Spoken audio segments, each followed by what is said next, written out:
Hello again. Welcome to a tutorial on making selections around images in Photoshop. In particular today, we're going to be talking about four different tools. One is the Quick Select tool, which if I pull the toolbar over here for you to see, it's this one right here. And also we're going to be taking a look at its partner, the Magic Wand tool. We're also going to be using the magnifying glass to zoom in and the eraser. Okay, to start with, our goal today is to make a nice clean outlined selection of this baseball player in motion. So the first thing that I'm going to do is with the Quick Select tool selected, all I have to do is start clicking my mouse and dragging it a little bit on top of him, and you can see that the Quick Select tool is determining which pixels should be selected. It does this by looking for the changes in major groupings of pixels. So it picked up all these grays as they were changing to these greens. Same thing here, the blacks. It'll pick up all the blacks. And you can see it isn't perfect. Sometimes it skips some. So you have to kind of take your time. Making selections is not a perfect one-pass tool. You're going to take your time and expect to have to go back and do some refining once you get the major part selected. Alright, that's Quick Select, and you can see quickly it selected most of the image. A nice feature that Quick Select has is over here in the top corner. Quick Select has three options: making a new selection, adding to a current selection, or subtracting from a current selection. So for example, I'm going to click Subtract, and you'll see down here I picked up some green under the arm where I didn't want it. So I have the minus button selected there, and I can just kind of click here and it removes it from what was selected in this outline. And you can see the obvious contrast between the pixels is not really great, so it's having a little trouble there. Okay, I think I just about got it now. So I went back to the plus and added it back in. So you may have to do the same, kind of going back and forth a little bit between plus and minus on selection to get most of the outline. Once you have that done, you can click on the Refine Edge button here for the tool, and it will give you the option to look at your selection in a multitude of different ways. The first one gives you just the running outlines. A quick mask in red would be the area that's not selected. A drop out of the background so you can see what it looks like on black, or see what it looks like on white, or just look at the cutout in black and white. And on this version, you can see where we've missed in selecting some parts of this outline. I can hit cancel and go back and continue to use my select tool to add more, especially on that arm right there. The number 6 got missed. I can go back and look at refine again, look at black and white. There, I'm getting a lot closer. It's not perfect.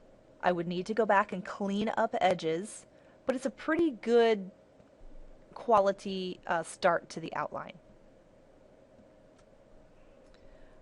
Actually, I'm going to deselect at this time, and I'm going to go in here and load a selection I've already made. This one's pretty good. I think it's almost there. Okay, as you can see here, you can see some of the little strings hanging off the glove. The foot has a little bit more detail to it. The hand is going to need some work, but for the most part, it's nicely outlined. And I achieved that by adjusting some of these things in Refine Edge. Radius, contrast, smoothing of the pixels around the edge, the feathering, and the contract expand. And what that means is of the area that's selected, you can actually grow it a little bit bigger or shrink it a little bit smaller in uniform around the entire thing to get a little better look to your outline. Mine's already set, so I'm going to leave it there. Now the next step, after I've refined all my edges, I still know I'm probably going to have to go back in and do a little bit of touching up. So I'm going to delete the background.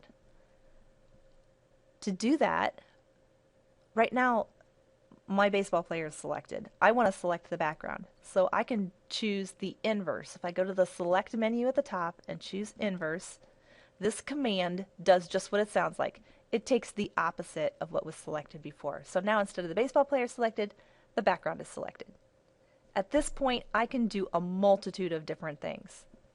For example, I might want to, I don't know, how about put a blur filter on there, maybe a radial blur, and make that radial blur be a zoom effect, and maybe go up to like 30. Kind of a neat effect, but it only affected the background because that's what was selected. Pretty cool. Reselect, and let's see, let's undo that. Actually, let's just go ahead and delete. You can also just hit the delete key and delete the background, which is for what this project is. That's what we want to have happen.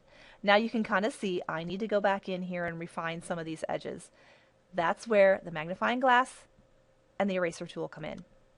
So I know there's some problems up here in this arm. I'm going to zoom in with the magnifying glass tool and then go to the eraser tool, and I'm just going to start erasing pieces that I don't need and clean up these edges really nice. This is going to take a little bit of time. I suggest that you make your paintbrush, or excuse me, eraser brush, as big as you can handle, and just click one click at a time when you use it to just munch away very carefully out the outside edge of your outline here in order to get all the details. I like to leave like a 1 pixel border of darkness around the edges. That way I know I'm being true to what the actual image is. Just like that.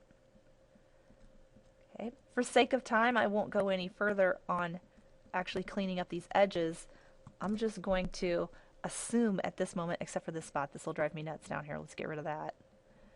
I'm going to assume that this outline that I've created is perfect.